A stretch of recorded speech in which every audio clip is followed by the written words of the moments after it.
Unfortunately, it's not always like that. So I didn't want to come to this talk. I'll be honest with you. I tried every way of getting out of it. But Hazrat Maulana Zakaria, I'll be honest with you, but Hazrat Maulana Zakaria Sahib, Allah Ta'ala bless him, his fikr and his love pulled us here. Allah Ta'ala give us all the tawfiq to value our elders and our ulama kiram. It's only when you travel, you go to other places and you find that there are not dynamic personalities in a locality and how the locality is dead.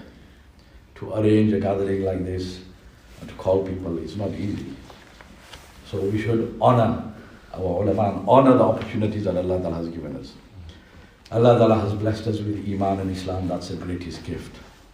Tonight is a night where all over the world, not just in this country, but even in Muslim countries, people will be engaging in the most nefarious and disgusting, despicable acts and losing their Iman, drifting away from Allah subhanahu wa ta'ala.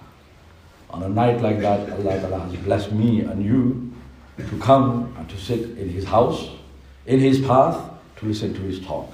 So Alhamdulillah, brothers. It's a great blessing. This shows that Allah Ta'ala wants to endow us more and bless us more. We have the gift of Iman, which is worth more than a trillion, sextillion Bugattis. A person becomes a king of the whole world, but he does not have Iman. The Mauli Sahib, or the youngster with a scraggly beard and the waki topi, and the dirty socks, the simpleton, that Mauli Sahib or that youngster, that practicing mu'min, Muslim, is still better than that person who's got the whole world but he does not have Iman in Islam. Rasulullah sallallahu alaihi wasallam once told the Sahaba Kiram a story. He said a woman was sitting by the roadside from the past nations and she was suckling her child, breastfeeding her child. And by a person rode by on a horse. And it was a beautiful pedigree horse. And the person's clothes were really posh, very debonair. And he looked the part, he looked rich. So every mother wants the best for her child. So the mother looked at the man, and like we do, when we see the dunya, what do we say? Oh, Ya Allah, please, make me just like him. We do that when we see somebody of dunya. Ask ourselves, when was the last time I looked at Maulana? I looked at Haji Sahib in my masjid, who is always there. He struggles to come to the masjid, but he's always there in the first saf, always performing salat. Have I ever looked at him and thought, Ya Allah, make me just like him? We haven't, which means there's something else in our hearts. Allah is not there. So the mother, she was also focused towards the dunya. So when she saw this guy, she said, she made a dua. Allahumma ja'al ibni mithlahu. Allah, make my son just like him. But Allah wanted to teach her and us a lesson. So the child stopped suckling. And the child turned around and looked at this guy. And Allah Ta'ala gave the power of speech to the child, because Allah Ta'ala, Inna Allah ala kulli shayin qadir, Allah Ta'ala can do anything. And the child looked at the guy, and the child said, Allahumma la taj'alni mithlahu. Oh Allah, please don't make me like this guy. And the mother said, what's wrong with you? First of all, you're talking, infant child. And then I'm giving you dua, I'm saying a prayer for you, and you're rejecting it. The child started feeding again. By and by, an emaciated, thin, black slave girl ran past with tattered clothes, and she was bleeding and crying and screaming, and a mob was chasing her, throwing stones at her, and they were saying, Zanaiti sarakti, you fornicated, you stole. So this crowd is chasing her and punishing her. So the mother saw this spectacle and she said, Bapre Bap, oh, I don't want my son to be like this. So she said, Allahumma la taj'al ibni mithlaha. Allah, please don't make my son like this woman, this wretched woman. And the child again stopped suckling, turned around, looked at the woman and said, Allahumma ja'alni mithlaha, Allah, please make me like her. And the mother said, Wayhak, what's wrong with you? So the child said, that first person, he looks the part, he's got the bling, he's got everything.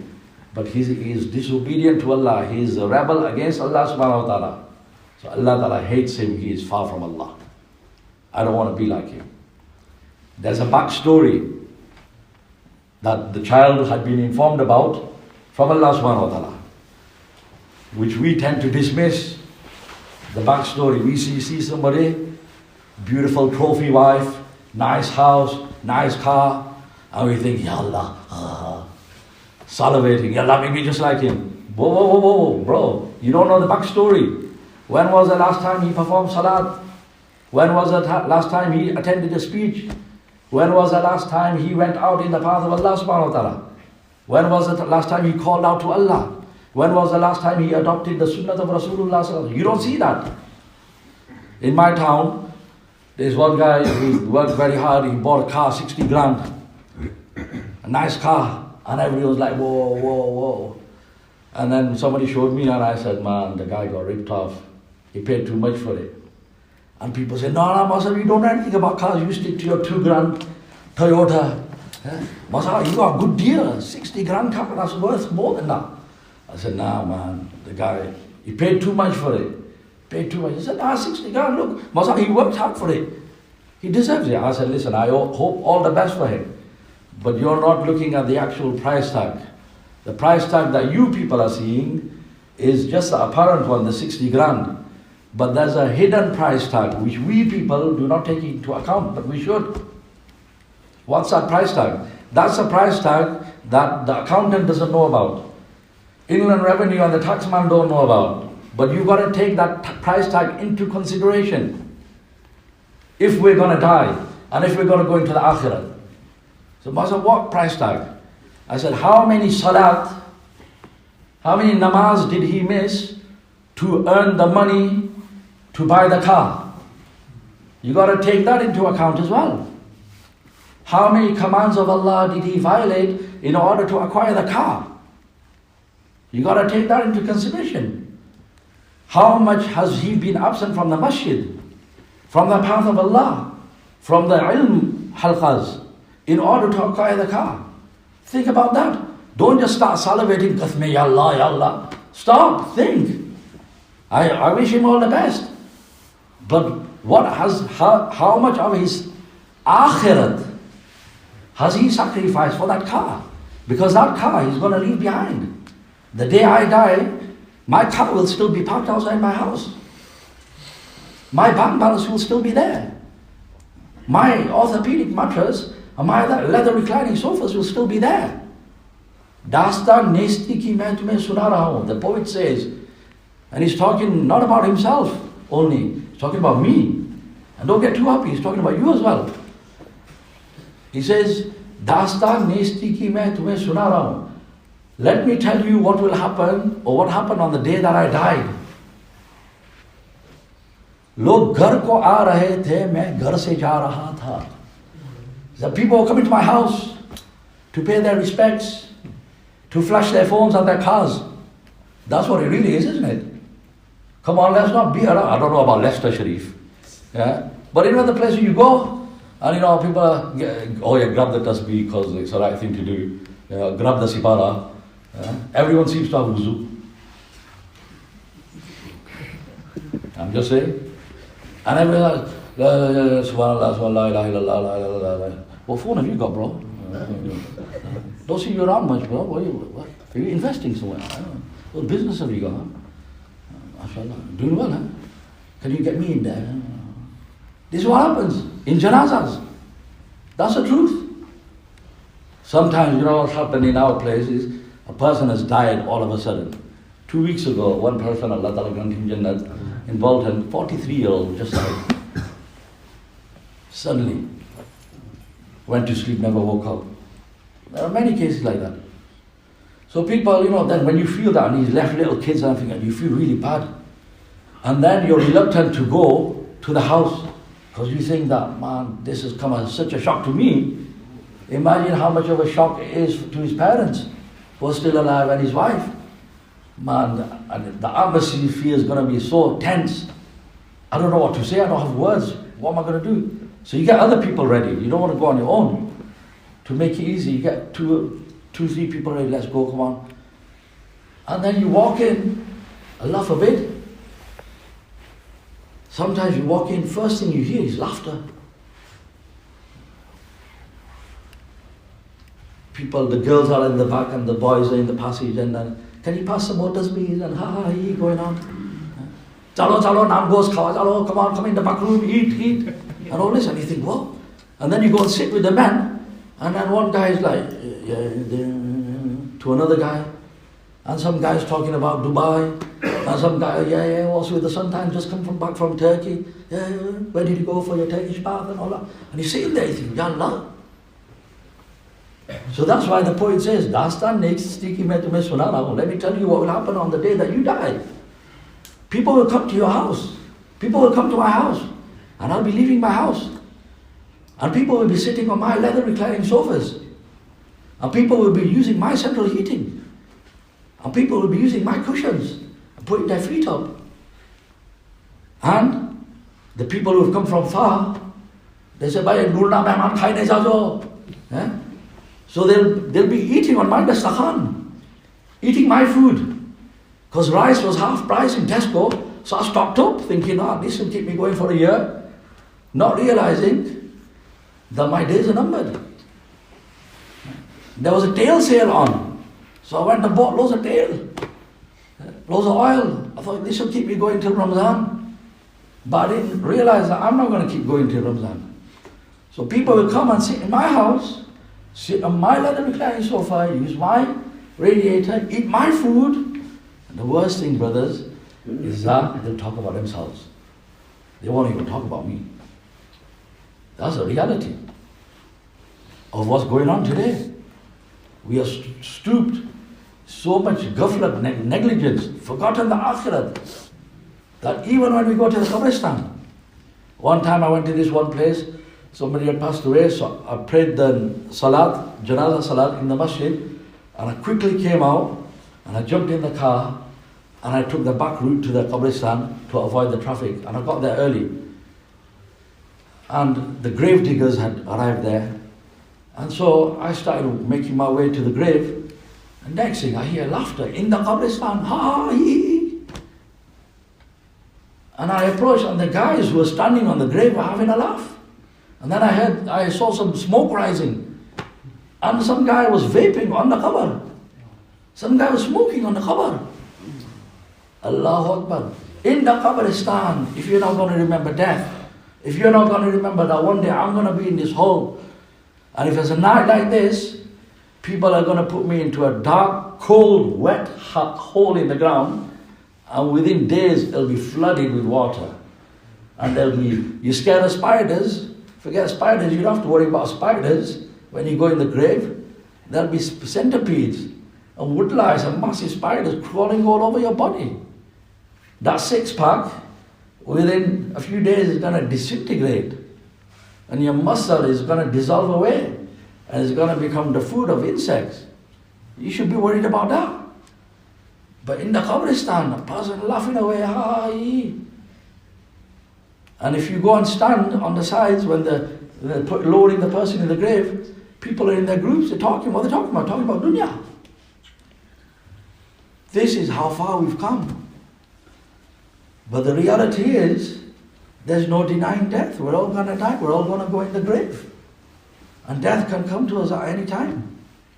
Rasulullah sallallahu alaihi wasallam said, the grave calls out every day. Ana baytul dud, ana baytul wahda, ana baytul wahsha, ana baytul dhulma.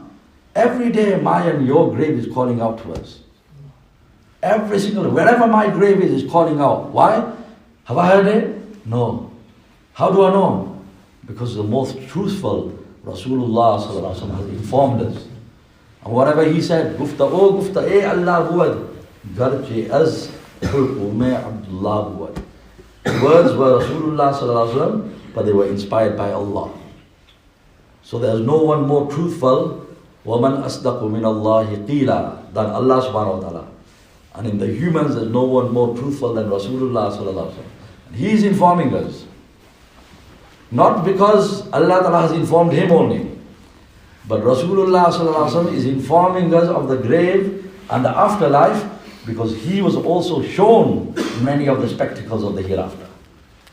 Rasulullah sallallahu alaihi wasallam says, on one occasion, Jibreel Islam and Mikael Islam took me, and I was shown certain spectacles in the barzakh. The barzakh is the place where you and I are going to go when we die and before we're resurrected, known as the barzakh. Rasulullah sallallahu alaihi wasallam says, in the barzakh I saw one person was lying down. An angel was standing over him, carrying a huge heavy boulder rock. And the angel brought it down on the person's head with such force that it completely smashed the person's head. And with such force that the boulder bounced away. And the person's head was splat. Fragments of his brain and skull splattered everywhere. And the angel went to fetch the boulder. And Rasulullah sallallahu alaihi wasallam says, by the time the angel had returned, Allah Ta'ala had restored the person's head back to normal. And the angel again brought the boulder down on his head. And the same thing happened. Rasulullah sallallahu alaihi wasallam, when he saw this spectacle, he was so traumatized by it. Can you imagine that happening? He asked the angels, who is this? Why this punishment? Eventually he was told that this is a person who did not pray his Isha Salat and went to sleep. Think about that, brothers. A person doesn't perform his Isha Salat, goes to sleep, he thinks he's had the best sleep. And the Muslim in summer who stays awake for Isha Salat, he's got to stay awake till 11 o'clock. Nah man, I've got to go work tomorrow, I'll go to sleep at 9 o'clock. What about your Isha Salat? Oh no, don't you judge me, my Allah understands. And he's got a nice long sleep. He's enjoyed the sleep, but the consequence is coming. Why? Because Rasulullah sallallahu alaihi wasallam informed us. These things, brothers, are a reality. But we people are acting like Rasulullah sallallahu alaihi wasallam never uttered these words. Why? Because we're so stupid and saturated in the dunya. Ji aisa lagaya jeene mein marne ko Musalman bhul gaya. Our head, like they say your head's in the sun. Our heads are in the dunya, stuck. And we're completely oblivious to the akhirat. We'll come across a grave, we'll come across a janaza, and we'll feel nothing. We won't even be reminded that I one day will be carried like this. We see a name written on the masjid board, and we have no contemplation that one day my name will definitely be written on this board as well. Even if I die somewhere else, in my local masjid, the name will be written there. And after a day or two, my name will be wiped off. And there'll be no sign of my name written there. No one will be able to tell that my name was written there. And the reality is, my memory, just as my name was wiped out, within days and weeks, my memory will be erased from the earth also. Like I never even existed. That is the reality of the dunya, brothers. And Rasulullah sallallahu alaihi wasallam says that the grave is calling out to us.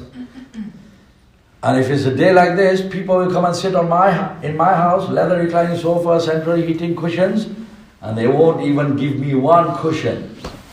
That's a treachery of the dunya. The guests who come from far, they'll sleep on my leather recline, my orthopedic mattress, and they won't give me any mattress. I'll be in the cold, wet hole in the ground, completely alone, pitch black. You're scared of the black, you're scared of the darkness of the dunya. Take out your phone, get the light on. There, anabaytu dhulma, complete darkness, insects, terror. And Rasulullah sallallahu alaihi wasallam goes on to describe that the people who have buried us will not have left the graveyard yet. You and I will still be able to hear their footsteps, and in the meantime we'll hear a rumbling and a shaking, tremor. And Rasulullah sallallahu alaihi wasallam said, إِذَا أُقْبِرَ الْمَيِّتُ أَتَاهُ مَلَكَانْ أَسْوَدَانْ أَزْرَقَانْ. The people burying us will have not left the graveyard, will be hearing their footsteps, and two angels will come to each and every single one of us. Rasulullah sallallahu alaihi wasallam describes these angels. Rest assured, brothers, I might not make it to tomorrow morning. Next New Year's evening, whether you make it, I make it, I don't know, it's not certain. But it's guaranteed that these angels that I'm talking about, you're going to see them, I'm going to see them, we're all going to see them. Rasulullah sallallahu alaihi wasallam said, they've got terrifying, hideous features. They're completely black from head to toe. And their eyes are blue, like lightning. يحفران الأرض بأنيابهما ويتعان في أشعارهما أعينهما كالبرق الخاطف وأصواتهما كالرعد القاصف. Their hair comes right down to the ground. They'll be trampling their own hair.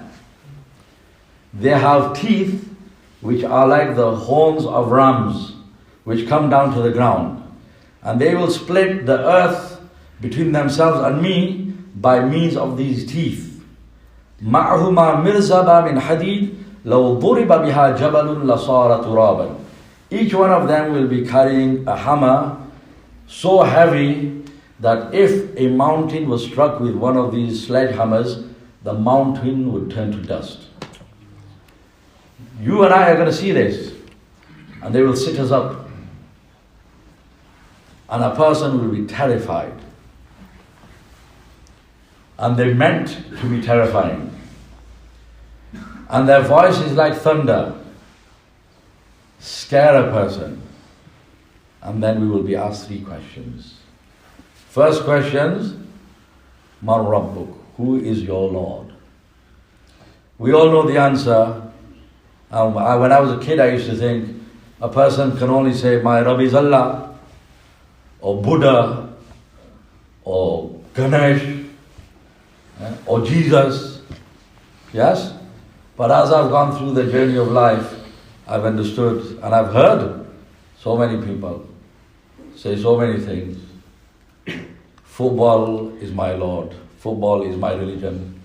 Money is my... One person, he goes, my body is a temple, because he's a gym boy. It deserves to be worshipped. I was once traveling on a train,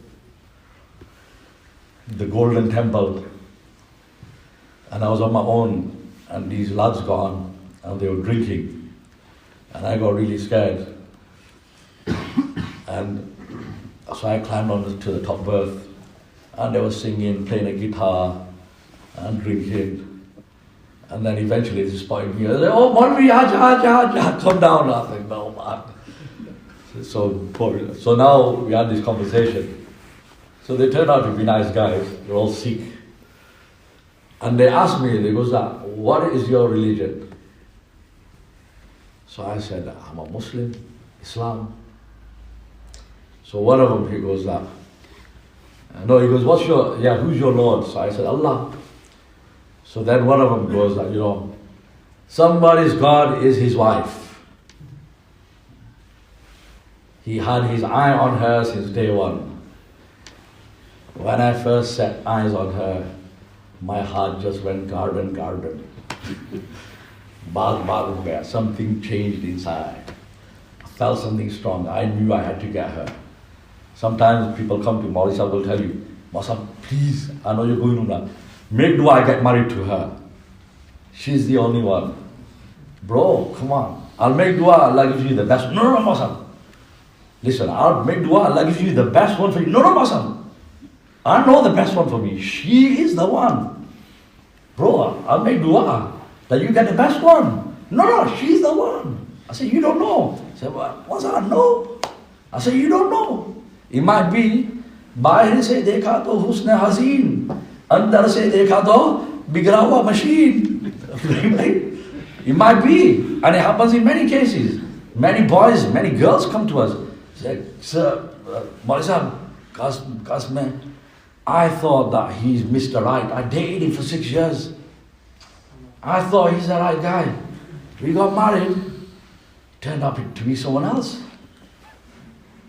He's narcissistic.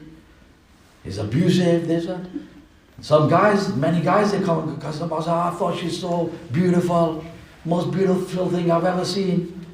I got married to her. Turned out to be the ugliest thing I've ever known. She's beautiful from the outside, but I realized that even that takes hours. She's just good at art. When she was a little girl, she was good at watercolor. And now she's good at painting her face. But when I got to know her, or him, turned out to be the ugliest person from inside. So a person said, no, that's the one for me. Pray for that. I only wonder. No, you don't know. Allah knows what's right for you. So, how did I get onto the money street? Huh? 600 train. Jazakallah. So a guy goes up. Somebody's God is his wife. He worships her. He goes, somebody's God is their money. He worships money. And somebody's is Christianity, somebody's is Islam. So then he stopped. So I goes, yeah, okay, so what's yours? Because I didn't know if they're Hindus or Sikh. What. So the guy, he held up the whiskey bottle. He goes, Hamara Khuda bottle hai. My God is a bottle. People say stuff like that. What is a God? A God is something or someone, an entity that you sacrifice your desires for, your sleep for, your food for. We need to ask ourselves, who do I sacrifice or what do I sacrifice? Is my job, my Rabb, my shop, my football, my hobbies, my mates? Hayya ala salah, hayya ala falah is being called and I can't be bothered. But one friend sends one message. Let's go for a steak. Nobody says, I've already eaten. Say, go on, I can squeeze one on. Go on then. Mother said, Allah, I just cook for you. You just cane 6 rotis. But there's always room for the mates. So the first question we will be asked, who is your Lord? We need to ask ourselves, brothers, what have I instilled in my heart? One elder said beautifully, you know the cash register that we have that you put your money in Urdu and in Gujarati other languages, known as Galla, Gallo. So he said, if a person does not make the effort of Iman whilst he's in this world, and he's just crazy, cash is king, crazy for the dunya, chasing dunya, and working all hours, crazy hours, till silly o'clock, trying to make money, and when his cash register is brimming with notes, that makes him happy. And when it's empty, that makes him sad. Performing salat, gaining knowledge, sending salat on Rasulullah sallallahu alaihi wasallam doesn't make him happy. The cash register brimming makes him happy. Missing salat does not make him sad. The cash register emptying makes him sad. The galla emptying. If that is the case, if that is the condition of a person, and he lives his life, he squanders his life chasing money, then when he goes in the grave, the correct answer to the question, Man Rabbuk, who is your Lord, is Rabbi Allah. But that person, that wretched person will say, Rabbi Galla. My cash register was my God, I don't know anything other than that. This is a reality, brothers, it's going to happen to all of us. How am I going to answer those questions? Second question, Ma dinuk, what is your religion? And as I've already mentioned, some people's religions, they say it openly. My religion is football. My religion is making money. My religion is acquiring as many properties as possible. My religion is partying. Life's a melody. Eat, drink and be merry, for tomorrow you may die. Just enjoy yourself. You only live once. And if you look at the slogans of the dunya, if you ponder upon them, that's all the world is about now. I'm loving it. You can't beat the feeling. Just do it. What's behind all of that? It's all pleasure seeking. Live for now. Just do it. What does that mean? It doesn't matter if she becomes pregnant. It doesn't matter if your mother finds out and her heart is shattered into 1,000 pieces and she can't sleep at night. Don't worry about the consequences. Just do it. You can't beat the feeling. I'm loving it. Say, Saad, are you with us? This is what the dunya is now. I was in jamat last year and the brothers decided to treat themselves. I don't know why, I don't know what we've done. Let's treat ourselves, what's our come on. So they ordered waffles and shakes and all this sort of stuff. So they invited me, come on, I said, nah. So they insisted, so I had a little bit, just a little. So afterwards, they threw the bags away.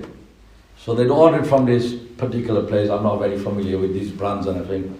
The next morning after Fajr, I asked Anisa, I said, can I go for a cup of tea? So I made a cup of tea and I sat down. And the bin was there and the bags were there. And the cartons were all there. And the slogan for that company was there. And I was drinking tea and my eyes fell on it. And I thought, Inna lillahi wa inna ilaihi raji'un. This was a slogan for a company that sells waffles and milkshakes. You know what the slogan was? Oh, the motto was, nobody needs to know. Allah Akbar. Do whatever you want, nobody needs to know. You only live once. Nobody's watching you. This is what is behind the slogans of the world. And we have been duped, we've fallen for it. We're living for the here and now. We're just chasing our desires, not worrying about consequences. And the Sahaba Kiram also had a slogan. Allahu Akbar. Check that out. The Sahaba Kiram also had a slogan. And you know when their slogan, when their motto came out? It came out when they were in dire straits. When they were half naked and the wind was, and the cold was cutting into them. And they were starving. And they had stones tied to their bellies. And there was fear. And their houses were unguarded. And they feared the enemy coming and killing them and pillaging their houses and killing their children and wives. In that situation, extreme cold, extreme want, extreme poverty, extreme hunger, extreme fear, at that time, when a person's cut down to the bare bones, that's when it comes out, what's inside. That's why sometimes it happens, you go with somebody, you think, oh, he's a top guy. Then you travel with him and then when he gets tough, then he shows his true colors. Then you realize, whoa. So Sahaba Kiram was stripped down to the bare basics. And that's when their inner voice came out. And what did they say? They didn't say like us, ooh, I could kill a gourmet burger. Where are we going next? You know, in these lads groups, and you all know, I mean, I'm not that old, alhamdulillah. Yeah? I know, all the lads, they have a group. So, you know, they send jokes and all that. Then every now and then, one person, a bit conscientious, he goes, you know, Hazrat Maulana Zakaria Sahib is delivering a bayan today. Send the post on there. So the other guys feel a bit guilty. Say, yeah, Amen. Yeah, let's make it thing. Yeah, we've got to go down. Then the next message comes from one of those guys. Where are we going next? This is what happens on the groups. You guys are looking at me like, you guys don't do that. Where are we going next? What does that mean? Meaning after the bayan, still got to go and treat ourselves. Got to go for a milkshake, a smoothie, a gourmet burger. I've never had a gourmet burger, alhamdulillah.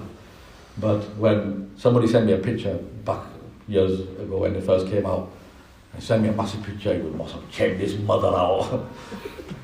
So I goes, what's that? He goes, what's that? It's a gourmet burger. I said, what's a gourmet burger? He said, I said, you got to try it. He's got chicken, he's got beef, he's got this and that. Smash it. So I looked at it, zoomed in a bit, and it's got a skewer going through, isn't it? Gourmet burgers have a skewer going through, stick going through. So I said, what's a skewer for? Masa, it's so big and so heavy that you have to put a stick through it, otherwise it topples over. To keep it upright, you have to have a stick through it. So I said to him, I go, son, you eat too many of them, pretty soon you're going to need a steak to stop you from toppling over. It's not good for you, this stuff. But this is what Muslims have become now. Curry houses, gourmet burgers, picnic party, he, holiday. Living our lives like it's a big party. Enjoy yourself. So somebody, sent on the group, where we're going next, so people are saying, oh, not had a steak for 8 days, no, let's go for a smoothie, this kind of thing. I goes, boy, the answer to that, where we're going next, we're going out in the path of Allah. Where do you think we're going? We're going to the masjid after that. We're going to perform tahajjud.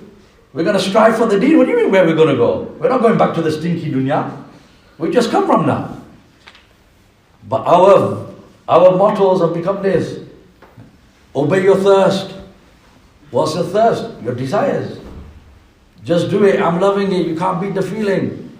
Nobody needs to know. And then I was in one place, Allahu Akbar. This is going back about 5 years. It was an ice cream advert. And it was a 2-flavored ice cream. And underneath that it said, unleash the beast. Ice cream. And what's he telling you to do? Take the shaitan out of you. Unleash the beast. And then under that, Maulana, Allahu Akbar. It said, you know what it said? Dare to go double. Dare to go double. I'm not going to desecrate the masjid and the mimbar of Rasulullah sallallahu alaihi wasallam by explaining that. If you understand that, you understand that. That's disgusting, vulgar. It's just an ice cream advert. Somebody said to me, Mosam, you're reading into it too much. I said, okay, maybe that one. But what about, how do you explain, just do it and I'm loving it and this and that? All of them. It's all about the here and now. Enjoy yourself. There's no afterlife. Life's a party. Eat, drink and be merry. Tomorrow you may die. Yeah. At least he died. People write on the thing, isn't it? When somebody dies, he was skydiving. And his parachute, he only did it once in his life. His parachute didn't open. Never did it again. Yeah. And, or doing some extreme sport. So, people say, oh, well, at least he died doing what he loved. So I wrote in the comments, I bet he didn't like I bet he didn't love the dying part. Ya Allah, how can you say that? At least he died doing what he loved. What? What about the accountability of the hereafter? The fact that we're all going to stand in front of Allah. The fact that we're all going to face these two angels. And if a person cannot answer satisfactorily, Rasulullah sallallahu alaihi wasallam said, if he has not made an effort to bring Allah into his heart, and in his heart he's got gourmet burgers, and holidays, and holiday resorts, and Bugattis, and cars, and bling, and money, then he'll say, la adri, I don't know. And then they ask him, what's your religion? But he didn't devote himself to his religion. He was an ambassador of the deen of Allah. It didn't hurt him, the fact that he lived in a Muslim area. And from Monday to Friday, whenever he walked the streets to go for Fajr Salat, Allah gave him the tawfiq. And he would walk all these houses, every single house, a Muslim house, and he would find the lights on in the morning. Why? Because they're going to work. But come Saturday, all the lights are off, and nobody's performing Fajr Salat. And it didn't pain him. Are you not the follower of Rasulullah sallallahu alaihi wasallam? Is that not supposed to pain you? Rasulullah sallallahu alaihi wasallam saw the funeral procession of a Jew, and he started crying. And the Sahaba Kiram said, Ya Rasulullah sallallahu alaihi wasallam, he was a Muslim, he was one of yours, he wasn't your companion. Why are you crying? He said, I know he's not one of my companions. Alaysa binafs, was he not a human being? And he's gone without iman. What's going to happen to him in the akhirat? Is he not going to face munkar nakir? Is he not going to have to stand in front of Allah and give an account for the life for this life? Is he not going to have to pass over the bridge of Sirat? Is he not going to burn in the hellfire forever and ever? And are we not supposed to feel the same pain when we see our brethren, our own brothers and sisters, family members, and our mates doing the wrong things? And it doesn't hurt us, we're happy, alhamdulillah, I pray, I'm not like him, I perform my salah, alhamdulillah. What about the ummah? What about all of these mankind who are going towards the hellfire? We had come to save them. But we're so busy in our gourmet burgers and weddings and curry houses and outings and holidays. We don't have time for our own akhirat. Extending and decorating our houses. And then giving Mawli Sahib a guided tour. What, you're going to give me a guided tour of your 3-bedroom house? Have some shame, Besharam. No, Mawli Sahib, come on, I'll show you. Mawli Sahib, you see this? This Scandinavian time, Mawli Sahib. It's not B&Q stuff, proper stuff, this. Mawli Sahib, you see these lights? Went to one guy's house in a posh area. And before he moved in, it was a beautiful bungalow. Long lawn at the front, back. An old English couple lived there. My man bought it. First thing he did, tarmacked it over. And then he renovated it and took me in. He's got a jeweler in the living room. Silver one, with a step, massive one. One of those swings. Must check it out, what do you think? Yeah. Oh, there's no accounting for taste. One guy, he put lights in his skirting board all the way around. He said, Must have been on these, they flash and they change colour. Shall turn them on, please don't. And I bought my shades with me. That's what we're running to. Dunya, dunya, dunya. Ghar ko to jannat bana liya. Jannat ne ghar nahi banaya. You made your house into Jannat, but you've not made a house for yourself in Jannat. What about the Akhirat? And Rasulullah sallallahu alaihi wasallam said, if a person cannot answer satisfactorily to these 3 questions. Third question, shown Rasulullah sallallahu alaihi wasallam and asked, who is this person? But a person who did not live the life of Rasulullah sallallahu alaihi wasallam will not be able to recognize. And he will say, la adri, I don't know. So the angels will use those hammers on that person. Allah Ta'ala save us all. And one strike will send him flying 70 feet into the ground. And he will feel more pain than all the accumulated pain that exists in the world at any one time. Somebody right now in the world is breaking a leg, breaking an arm, having a child, getting burnt alive. All of that pain rolling into one. More than that is the pain of one strike. Allah Ta'ala save us all. And yet we live our lives as if Rasulullah didn't even mention these things. Ask ourselves. I ask myself, you ask yourself. When was the last time I thought about my qabr, about akhirat, about Jannat, Jahannam? If a person is striving in the path of Allah, going in Tablighi, going in jamat, then he's doing it. Or he's going to ilm majlis, gaining knowledge, or he's in madrasa. But if a person is not doing that, even though he's performing salat, but he's not sitting in the ta'lim, and not performing the ta'lim in the home, then weeks or months or years have gone by when the person has not even thought about qabr and akhirat. When in fact we were supposed to think about these things all the time. And because we'd be thinking about them, we're supposed to be preparing for them all the time. But because we're not thinking, in English we say out of sight, out of mind. Because these things are out of our psyche, therefore we're not even preparing for it. So this is why, brothers, these talks take place, we come together, so that a revolution takes place in our lives. So that then we become those fortunate people that when the Munkar Nakir come to us and sit us up in one riwayat, it says, Allah Akbar, Allah make me and you, all of you. Allah Ta'ala make me one of those persons. And Allah Ta'ala make all of you one of those persons. The second Ameen was louder than the first one. What have you got against me? Come on, brothers. May Allah make me one of those persons. Ameen. Jazakallah. May Allah Ta'ala make each and every one of you one of those persons. Ameen. About whom Rasulullah mentioned that person will die, he or she will go 6 foot under, but because their ruh came out of their body like a droplet of water coming out of a tap. How much screeching does that make when a droplet of water comes out of a tap? Is there any sound? Scraping, screeching? Nothing. Delicately it just comes out. Or if you have a bowl of flour and you have a hair in there, pulling that out, effortless.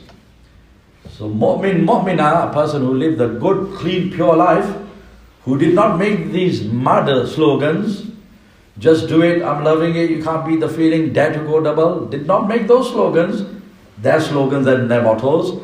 Instead, he or she made the slogan and the motto of the Sahaba Kiram his motto. And what was the motto of the Sahaba Kiram? When they were stripped down to the bare basics, the inner voice came out and they screamed out. They said, Allahumma la aisha illa aishul akhirah. Oh Allah, this life is no life, the real life is the life of the hereafter. I'm living for the hereafter. I'm going to go into Jannat. I'm going to be chilling with my hurs, my 250,000 hurs. Smile. At this point, you're supposed to smile, brothers. I'm kind of worried about some of you guys. 250,000 hurs, a person who dies in the path of Allah. 250,000 hurs. Rasulullah sallallahu alaihi wasallam said, in Jannat, a person will be given the strength of 100 men in eating, drinking, and join the dots.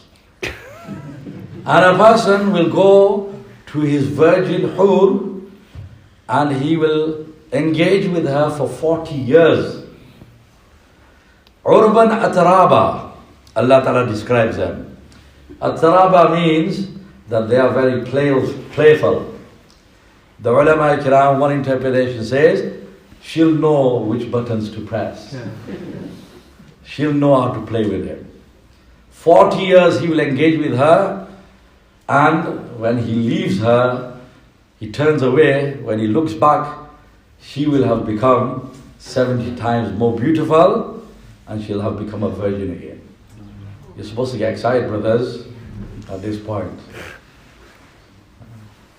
The Sahaba Kiram, because they were people of Akhirat, and because they were living for the Akhirat, these things would excite them more than a sale or a discount or a gourmet burger or an outing excites us. We talk about dunya, everyone starts smiling. Everyone starts getting happy. When I talk about gourmet burgers, people got massive smiles. I'm not giving you one. You're not eating one now, bro. What are you smiling for? I talk about Jannat, nothing. Why? Because we're so distant from it. In Ramzan, I was doing a bayan. Started talking about Jannat. About 5 minutes into Jannat, I'm like, everyone's like miserable. So I goes, come on, brother. I have to like, come on, brother. What's wrong with you? Huh? I said, smile, Ali. Say subhanallah, brothers. I'm talking about Jannat. One guy afterwards, he was like, I can't say subhanallah. Starving custom. I can't say subhanallah. I was dying. Ramzan, long road. So next time when I did a bayan, I said, come on, brother, smile. Don't think about the kebab. Think about the sawab. Think about the reward you're going to get. Think about Jannat. One Sahabi came to Rasulullah sallallahu alaihi wasallam. Ya Rasulullah sallallahu alaihi wasallam, sifli al-Jannah. Describe Jannat for me. Rasulullah sallallahu alaihi wasallam started describing. I'm not going to go into all the details because we don't have enough time. Eventually, he started getting more and more ecstatic and excited, and his smiles turned into subhanallahs turned into laughter. He's hearing more and more and more. He's jumping around until eventually he gave a scream and he dropped dead. Rasulullah sallallahu alaihi wasallam said, the anticipation and the excitement of Jannat has killed your brother. Because they were so attached to it, it's as if they were seeing it with their own eyes. Why? Allahumma la aisha illa aishul akhirah. That was their slogan, that was their motto, that's what they lived by, and they were always looking forward to and always preparing for the akhirat and always working towards the akhirat. You and I, brothers, need to ask ourselves, honestly speaking, obviously we can all lie and say, mashallah, at least I came for the bayan, Saturday night, New Year's Eve, come on, what more do you want? It's not what I want, it's what Allah wants from you. It's what Rasulullah sallallahu alaihi wasallam. And they want a lot more than that. We'll judge by our standards. My friend is a druggie, at least I pray my namaz, alhamdulillah, Allah shukar. Yeah, it is Allah shukar, but you're nowhere near where you're supposed to be. You need to be doing a lot more. So when we will live the good, clean, pure life and make the effort and make Allahumma la aisha illa aisha al-akhirah our motto, then Rasulullah sallallahu alaihi wasallam described this one particular person. May Allah Ta'ala make you and me and all of us of those people. Rasulullah sallallahu alaihi wasallam said, a person will be, certain people will be placed in the grave, and the people burying them will still be in the graveyard, and Munkar Nakir will come upon the person, and they will ask the person, they'll sit him up, and his coffin will slide down to his waist. They will say to him, Man Rabbuk, who is your Lord? Now this person lived such a good life, he never missed his salat, his namaz. So at that time in the grave, when you sit up, the ambience of the grave, it won't be completely dark, it won't be completely light. It will be as it is in the dunya just before Maghrib Salat, getting dark. So the person, because his ruh came out of his body like a droplet coming out of a tub, he's forgotten that he's died and he's gone 6 foot under. He's forgotten that he was on the slab and people were bathing him. And he'll just look, and the terrifying features of the angels won't even scare him, because he was only scared of Allah subhanahu wa ta'ala when he lived the life. And so he will say to them, he'll just look around and say, hang on, whoa, forget your questions. I've not prayed my Asr namaz. And the sun's about to go down. Let me perform my Asr salat. Allahu Akbar. Then I'll answer your questions. The angels will turn to each other and say, there you go, we got our answers. A person who's died, been bathed, shrouded, gone 6 foot under, been in the hospital freezer for half a day. After that, he's still not forgotten his salat. What more can we ask this person? So the angels will leave that person and say, go back to sleep.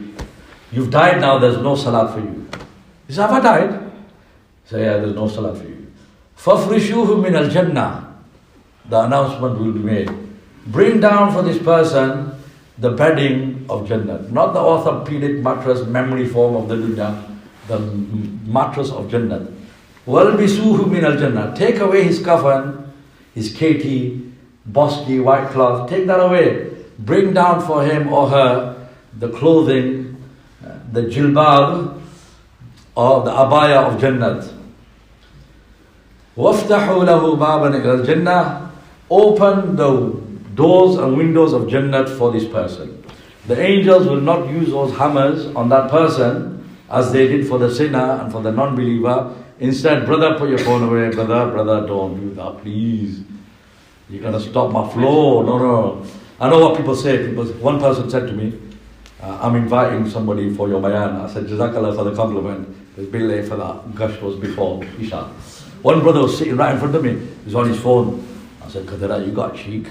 Right in front of me. You're brave, aren't you? No, I'm taking notes from your bayan. I said, Jazakallah. I said, have you not heard of pen and paper, mate? You're on the phone. Guy sitting at the back might think, man, that guy's texting his bird. Why can't I text mine? Inna lillah. So don't do that. Anyway, so where were we? We were just getting clad in the clothing of Jannah. And the angels will, instead of using the hammer on that person, for the mu'minah, for me and you, inshallah, they will use those hammers on the walls of the grave, and the grave will expand to as far as we can see, and 70 or 77 windows of Jannah will be opened up. First of all, a window of Jahannam will be opened, and we'll be told, look up, and we'll look at it and we'll see the torches and the 70 feet long serpents and the scorpions the size of donkeys and mules, and the beating of the angels and the scorching heat of Jahannam. And we get terrified, and the angels say, don't worry. This is where you're not going. You've been saved from this. You've done the right thing. You had one chance and you used it properly. Say goodbye to this. You're never going there. And then the windows of Jannah will be opened up, and then they'll say, look here. And we'll look, and they say, this is where you're going. This is your crib. This is your extended house. This is your mansion. At that time, if death were possible, the person would die. His heart would burst.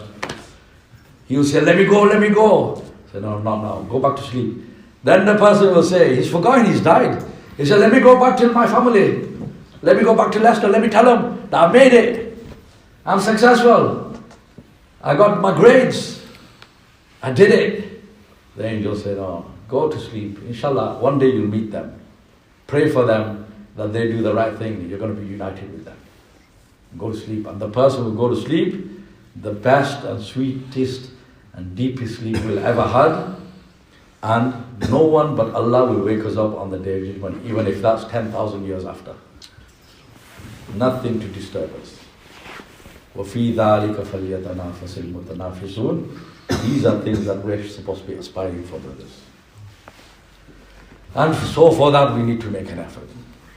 But because, brothers, the environment is such and we've drifted so far, many Muslims, they say, Masa, what are you talking about? I'm going to end with this now because my voice is failing me now. And you guys are thinking, man, this guy doesn't shut up. Come on, man. And Mullah Zakaria is thinking, man, made a mistake. Don't invite this guy again. What the heck? He's a microholic. But I only intended to speak for about 20 minutes. But I always say it's not the speaker that speaks. It's the hunger of the brothers that makes the speaker speak.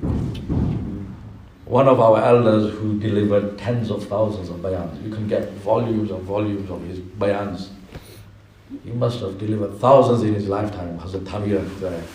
One time he went on the mimbar, started the khutbah, prayed the Quran ayat, sat there for some time, started the khutbah again, prayed an ayat, stopped again, silence, did that a few times, and then he said, brothers, nothing's coming in my heart, sorry, I've got nothing to offer today. Wa akhiru da'wana alhamdulillah.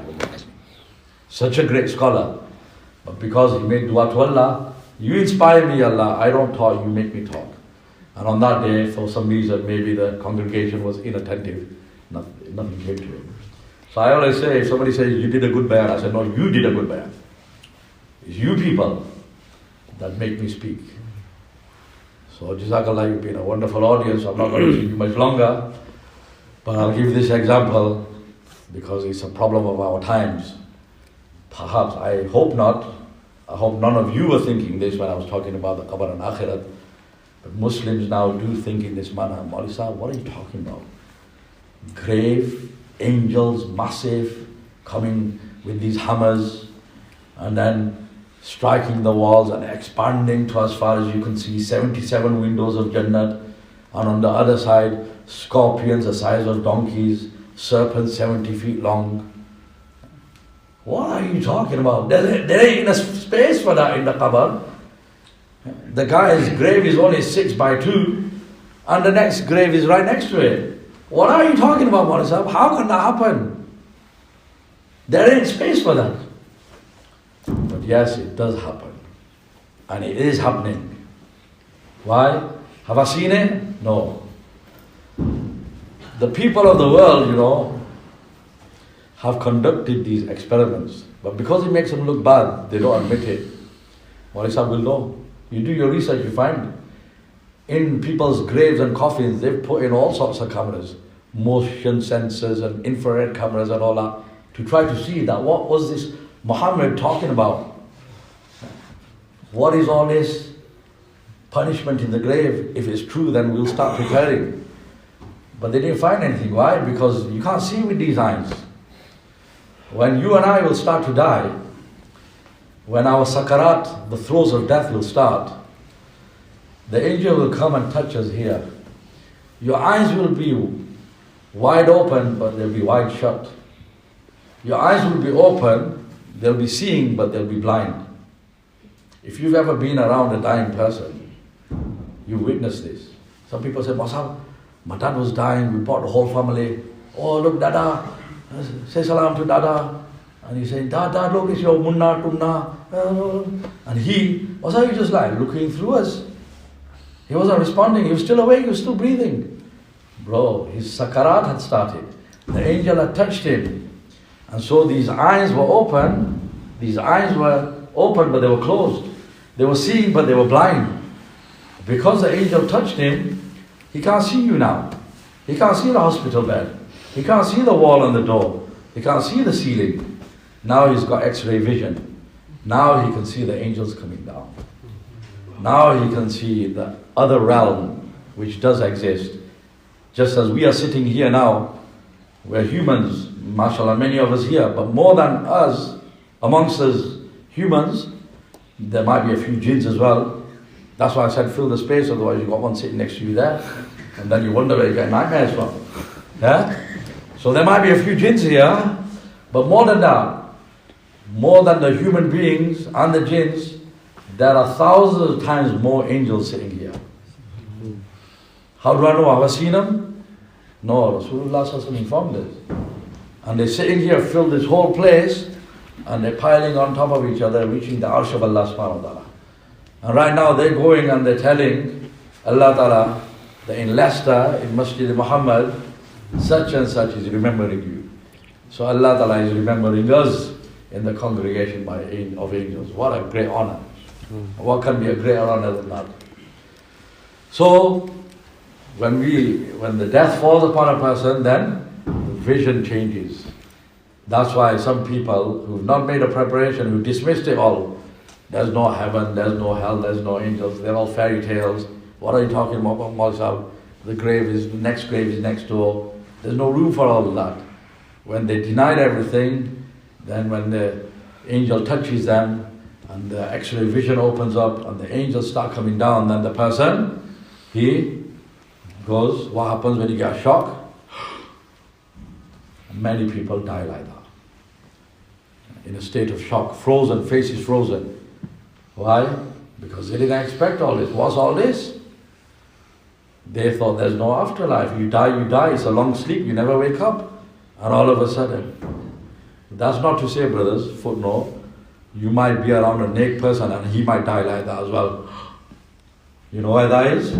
Because they were only expecting 500 angels to come down for them, as Rasulullah Sallallahu Alaihi Wasallam mentioned in the hadith. But when Rasulullah Sallallahu Alaihi Wasallam mentions these things, he's talking about the common Muslim. When he's talking about Jannat, he's talking about the lowest Jannat. But there have been incidents where Rasulullah Sallallahu Alaihi Wasallam and the four Khulafai Rashideen and the Sahaba Kiram and 70,000 angels have come down to collect the ruh of a person. That's why the person gets shocked. The Jannat is shown to the person. In one hadith, in fact in quite a few hadiths, is mentioned a person who gets in the habit of reciting Salat on Nabi Durood Sharif 1,000 times every day. Allah grant me tawfiq, and all of you brothers tawfiq also. The second one was still louder. What you call? And one hadith is even easier. A person who recites 1,000 durood, salat on Nabi sallallahu alaihi wasallam every Friday, not every day. So ideally we should do it every day. If not, we should aim to do it on a Friday. And Durood Sharif is very easy, short one is sallallahu alaihi wasallam, sallallahu alaihi wasallam. In the riwayat, in narrations is mentioned, a person who's in the habit of doing that, then he or she will not die except that they will see their palace in Jannat whilst they are still alive in this world. Just at the last moments, boom, opens up. The family is crying, don't go, don't go. And he's saying, forget that, I'm off, see you later. Who's are dancing, calling him, but his daughter and his wife saying, don't go, don't go. And he said, nah man, I'm out of here. Allah grant me and all of us that kind of death. But there's other deaths also, brothers, which we have to save ourselves from. One doctor in a Muslim country, he tells his story. He said, I was once in my house and the God Squad came round, and the Jamat brothers. And they came and knocked on my door, and my pager had just sounded. So I had to attend a patient. So I was rushing out. Just as I opened the door, they were about to knock. Assalamu alaikum, brother, we've come from the masjid, we're meeting the brothers. So I said, well, listen, I'm a doctor, I'm a surgeon, I'm the biggest doctor in the hospital, chief surgeon. I've got to attend to this. Sorry, ain't no time. So as he rushed past them, the mutakallim said, okay brother, shall we staying in the local masjid, we'll be there 3 days, come along. The brother at the end, just as he went past him, he said, Dr. Saab, what are you going for? He said, there's been a car crash and it's critical. So I'm going to save the person, see if I can save him. So the person, the Jamati brother said, Dr. Saab, make sure he prays the kalima. So the doctor thought, what an absurd thing to say. He didn't reply, he just thought, Muslim country, we live in a Muslim country, and the guy is a Muslim. Of course he's going to die with the kalima. What an absurd. At that time, the doctor, because he'd not spent time in the path of Allah and with the ulama, he didn't know that not every Muslim dies with the kalima. Many Muslims die saying Bugatti, Bugatti. Many Muslims die, Allah forbid, thinking money, money, my job, my wife. Allah forbid. How we have lived our lives, what we have uttered all our lives, that's what comes out. So he said, make sure he prays the kalima. I just dismissed it because I got to the side and the person lost half his body, he was bleeding to death. So I said to him, tried to tell him that, your situation is critical and all this sort of stuff. And the guy's got blood coming out of his mouth. He goes, my mobile, where's my mobile? And I'm trying to explain to him that, bro, you're about to go. Then I remember what the Jamat guy said. I thought, man, this guy's supposed to be praying the kalima. I've told him he's dying.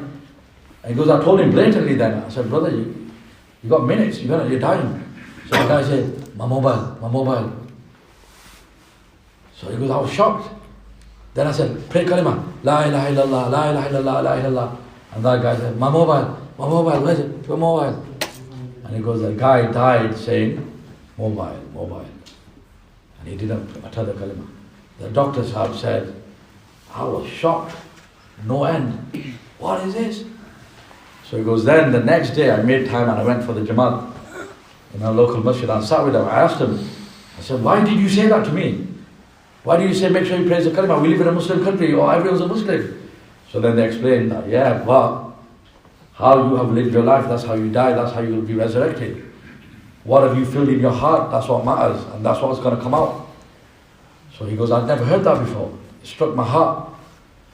So he goes, then I decided to conduct an experiment of my own. He said, I went back to my hospital because I was the chief surgeon, the main guy. I told all the doctors and nurses, all the wards, that if somebody is dying in our hospital, you call me anytime, day or night. And obviously I would always be summoned for the car crashes and stuff like that. Because within a short time, I witnessed 150 people dying. And I kept a record. And I attended, and I saw people dying. And I did talqeen of kalima to them. And it was from 150 people, Muslims, in a Muslim country, only 2 died reciting the kalima. Both of them had beards. And I made inquiries. And both of them were spending, one of them was actively engaged in Tablighi, the other one had spent time and he was a Hafiz al-Quran. Other than that, and he goes, that struck my heart because I left my practice and I thought, I was worried about myself, what am I going to utter? And I went to the elders and I said, anytime, any country, anywhere you want to send me, I give my whole life to the deen of Allah, to Tabligh, send me. And he cut back from the dunya and he started making, and then he wrote a book. I've got the book in which he details all of this. So brothers, this is reality. How am I going to die? How am I going to fare in the akhirah? Whether I understand it or not, it's a reality. The next grave might be next door. The grave might be very small. There's not room for scorpions and angels and all that, but it's all going to happen. It's all happening right now. I always say, a graveyard should be a dog's paradise, isn't it? What does a dog love to do? Dig up bones. So common sense says a graveyard should be a dog's paradise, isn't it? Endless supply of bones. And yet you go to Leicester Sharif Qabristan or Bolton Qabristan, any Qabristan, and there'll be a massive sign, no pets allowed, no dogs allowed, pets must be on the lead. Why? Because people that take their pets into the Qabristan, more often than not, they find that the animal goes completely berserk. One English person was saying, I always took my dog for a walk, Then there was some road works going on, so I had to walk on the other side of the road, which was next to the graveyard. I don't know what happened to my dog. He just went completely chasing its own tail and jumping around, barking and howling, and I don't know what happened to it. And then I got past the graveyard. He was okay after a bit. What happened? Rasulullah sallallahu alaihi wasallam said, when the angels strike that person, يَسْمَعُهَا مَنْ يَلِيهِ غَيْرَ الثَّقَلَانِ, everyone hears the crashing of that hammer on that person, and the screaming of that person is heard in the east and the west. All the creation of Allah except the ins and insects, except the jinn, they hear it. And wildlife programs, you must have seen animals just grazing, all of a sudden there's no leopard or anything around, they just go. Why? You see, on our houses sometimes, pigeons sit in there, no car door has been slammed or anything, all of a sudden what happened? They heard the screams from the grave, beyond the grave, because it's a reality. So Maulana Umar Sahib Rahmatullah, final example, he gave an example of those people who think that how is it possible for all these things to exist under the ground. It's not actually under the ground. You might put your cameras and all that there, you won't find it there. It's in a different realm, it's in the barzakh. Maulana gave this example, and I heard from Maulana, he said that there was a boy who heard this example from me, and he went and he told this example to his aunt or somebody who was a Christian nun, and upon hearing this example she accepted Islam. So it's a beautiful example. I want you to hear it, listen to it, ponder upon it, and go home and share it with our mothers and sisters and our children also. Sit them down tomorrow or tonight and tell them the example. Puts everything into perspective. Maulana used to say the example is that there was a lake, and in the lake there were fish. So one day a fisherman went fishing, he got his tackle out, he's got a live juicy worm, and he put it onto the hook, and then he cast it, the line. So the line, if you know anything about fishing, then the line is very thin, can't be seen very easily. And the hook is hidden now. And so the worm, because it's still alive and it's just had a massive harpoon go through his body, so he's in extreme pain, so he's wriggling around in the lake. And the person, and he takes out his newspaper and he sits back, waiting for a catch. So a small fish in the lake, he sees the fish, he sees a worm, juicy worm. And he thinks, oh, my takeaway's arrived. I didn't order this one, but hey, nice and juicy steaks. So he starts darting towards the worm. So another fish, which is old and wise, he intercepts. He says, Beta, whoa, where are you going? He goes, I'm going for that. Stake out.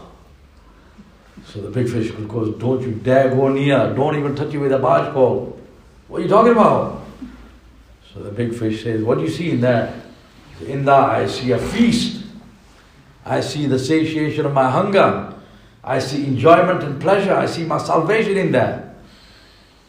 The elder fish says, yeah, but it's all an illusion. You can see it, but it's not really there. Behind it is something else.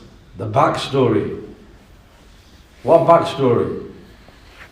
Like that hadith I mentioned, the child, I don't know if I finish it. The child, what did he say? I don't want to be like that guy. Why? Because the backstory is that he's ugly.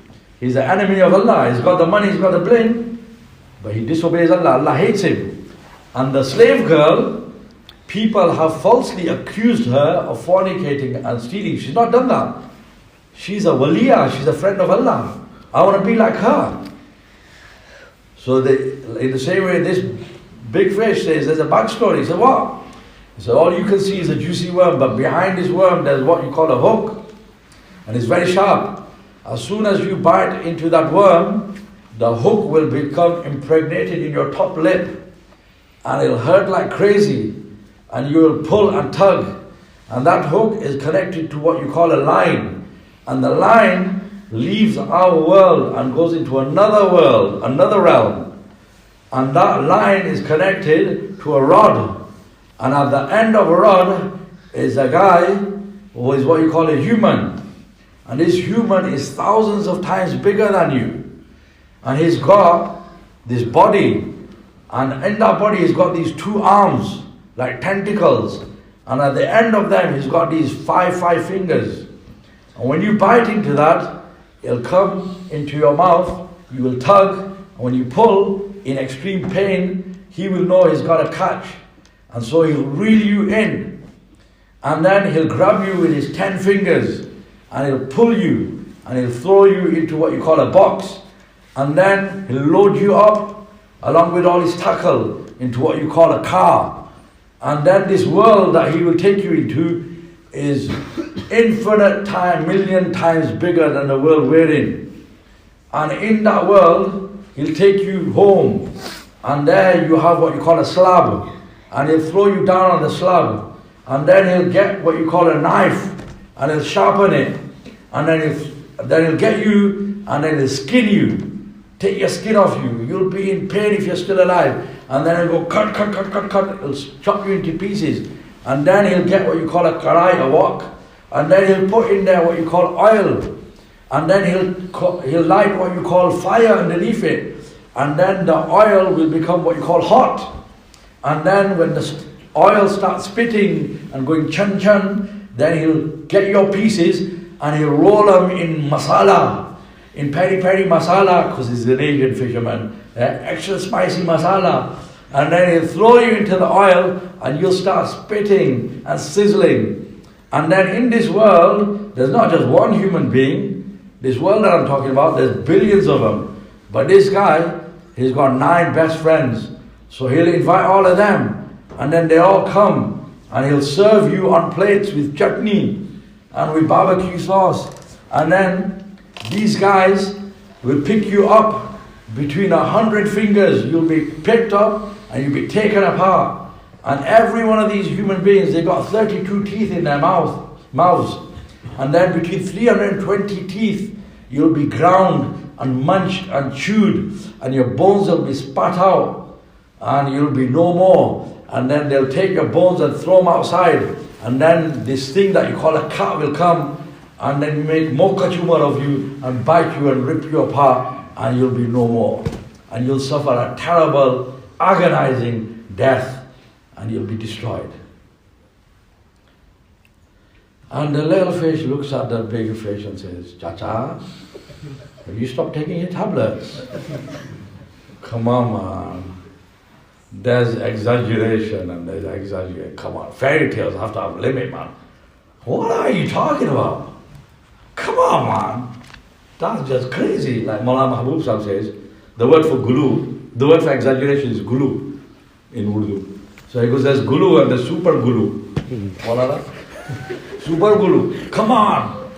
The small fish, this is just so absurd. Come on. If you wanted to stop me eating this worm, you could have at least explained it in a way that, kind of made some sense.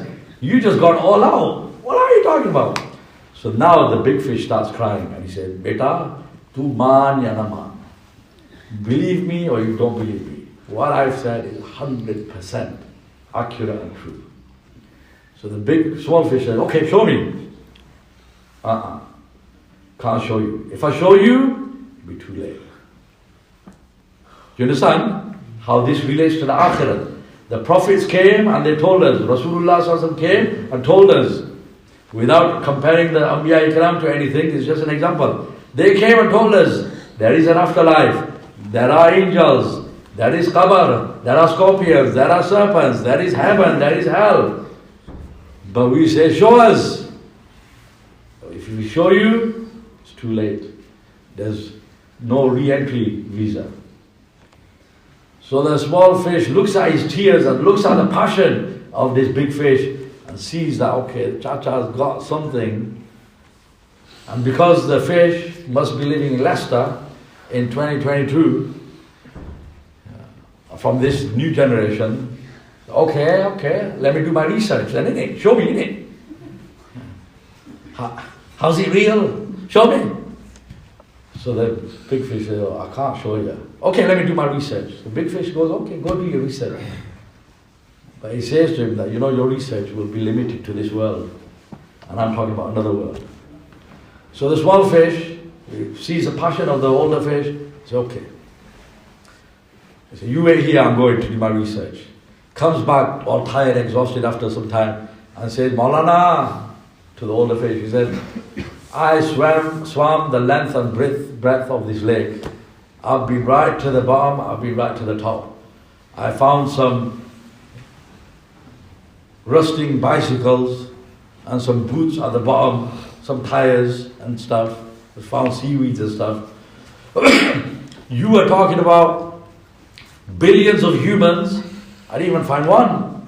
You're talking about 100 fingers, I didn't find one. You're talking about 320 teeth, I didn't find one. You're talking about knives and chopping boards and karai and fire and oil, I didn't find anything. It's all a lie. It's all fake. So the big fish said, no. Tu man ya na man, whether you accept it or not, it's the truth. Okay, show me. I can't show you. So then the big fish says, small fish says, you know what?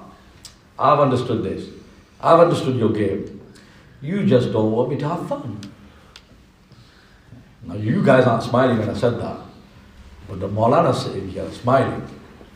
Because this is what they get from people. Masab, you know what it is? You couldn't get a stunner like me, innit?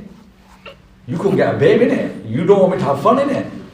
And your appa, there's a reason why she does parna, innit? No, that isn't, bro. Alhamdulillah, Allah Ta'ala has blessed the ulama more than you will ever know. And more than you will ever be blessed if you don't adopt the deen. This is what people say. Masab, you passed it. You've not got pulling power in it. You ain't got it. That's why you don't want me to have fun. This is what the people said to the prophets. You just don't want us to enjoy. Life's a melody. Let us enjoy. So the small fish says the same thing. I'm too fast for you. I can get to the world before you. That's why you don't want me to enjoy it. I've seen your house, Mawli Sahib, 2 up, 2 down. Just because I've got a house with a long lawn, I always say, if you get a house with a long lawn, chances are you have to get a wrong lawn. See what I did there, Mawli Sahib? Still got it, yeah? Listen, that's not to say you go to somebody's house and he's got a long lawn and he says, astaghfirullah, you got a mortgage. Many people, alhamdulillah, they worked all their lives, they saved up. They had money in their bank account, money in the mattress, under the mattress account, sold a few wingas back home, and they bought a house, alhamdulillah. But a person comes fresh out of university or never been to university and he's bought a massive thing. Dal mein kuch khala hai bhai. Something going on, wagwan. Yeah? Something haram, bro. So the small fish says this. So then the big fish cries again. Says, no, beta, that's not the reason. Please accept what I'm saying. I beg you. I don't want you to meet that fate. But the small fish said, forget you, Maulvi talk, dry bayans. That's all you guys always ever talk about. Jannah, Jahannam, Qabr, Akhirat. Come on, man. Chillax, man. And the small fish goes. And he goes with a smile on his face. When he bites into it, he's got a smile on his face. But the smile is frozen forever then. As soon as he bites, it feels the pain, feels the hook, sees the line, sees the rod, sees the human beings, the fingers, the tearing, the box, the drive home, the slab, the knives, the masala, the oil, the frying, the humans, the fingers, the biting, the chewing, the spitting out, the cuts, sees it all. But then it's too late. Jaisi karni, waisi bharni. ना माने तो करके देख और जन्नत भी है दोज़ख भी है ना माने तो मर के देख. As you sow, so shall you reap. As you do in this world, that's what you're going to get in this world and in the akhirat. You sell drugs to somebody's kids and think, Mazhab, it's raining money here, it's all good. Bro, Allah ain't blind. How dare you destroy the lives of other people's children? One day, you'll have children also. And Allah is not blind. You left mothers crying when they discovered their kids The Hafiz of Quran became a crackhead. The mother cried and she made dua. Oh Allah, whoever led my son down this path, let him never see any joy. That curse came from the depths of her heart. In the middle of the night, every night. And you think you're going to make it? Doing haram, selling haram, destroying communities, destroying lives. Mali Sahib is raining money here. It's an illusion. It's only for a short time. As you sow, so shall you reap. If you don't believe, then do it for yourself and find out for yourself in this life. And there is a heaven, there is a hell. If you don't believe, when you die, you'll see it all for yourself. Abu Jahl, Abu Lahab, Utbah, Shayba, Fir'aun, Qarun, Haman, Shaddad, they all denied. But now they are the best of believers. They believe fully. But it's too late for them. Rasulullah sallallahu alaihi wasallam went to the dead body of Abu Jahl and co. and said, I have found the promises of Allah to be true as I expected. Have you people also found the promises of Allah, O Abu Jahl, to be true? But they could not answer. And the Sahaba Kiram said, Ya Rasulullah sallallahu alaihi wasallam, can they hear you?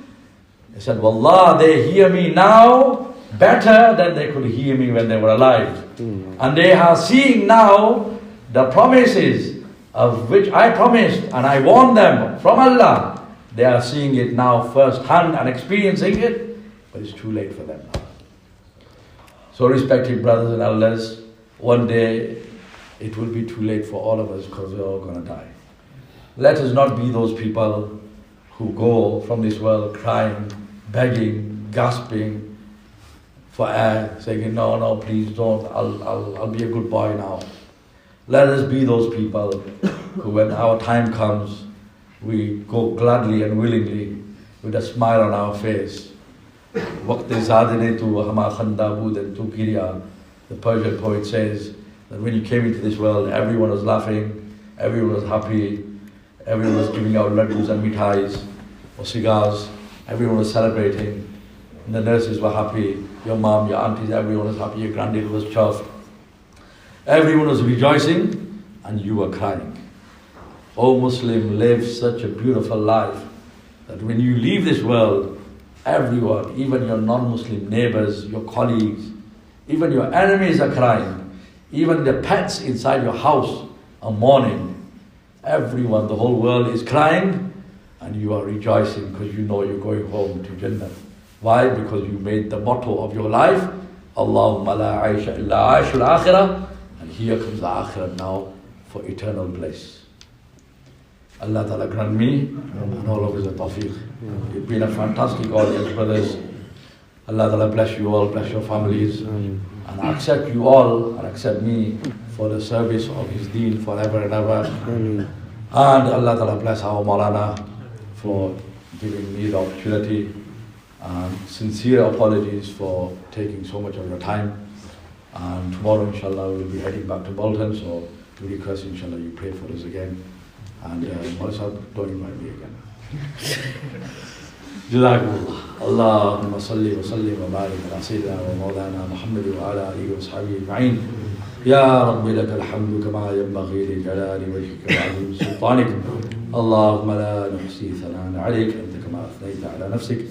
اللهم اهد أهل هذا المسجد اللهم اهد أهل هذه الحارة اللهم اهد أهل هذه القرية اللهم اهد أهل هذا البلد اللهم اهد أهل هذه الدولة اللهم اهد هذه الحكومة اللهم اهد الناس والجان جميعا اللهم اهد الناس والجان جميعا وجعلنا سببا لمن اهتدى اللهم أحيي الدين كله في العالم كله إلى يوم القيامة واستعملنا لهذا اللهم استعملنا ولا تستبدلنا اللهم ارزقنا شهادة في سبيلك واجعل موتنا ببلد رسولك اللهم ثبتنا على الإيمان وأمتنا على الإيمان واحشرنا يوم القيامة مع المتقين مع الإيمان اللهم اشف مرضانا واشف مرضى المسلمين واغفر موتانا وموتى المسلمين ربنا آتنا في الدنيا حسنة وفي الآخرة حسنة وقنا عذاب النار ربنا تقبل منا إنك أنت السميع العليم وتب علينا إنك أنت التواب الرحيم آمين آمين آمين برحمتك يا أرحم الراحمين والحمد لله جزاك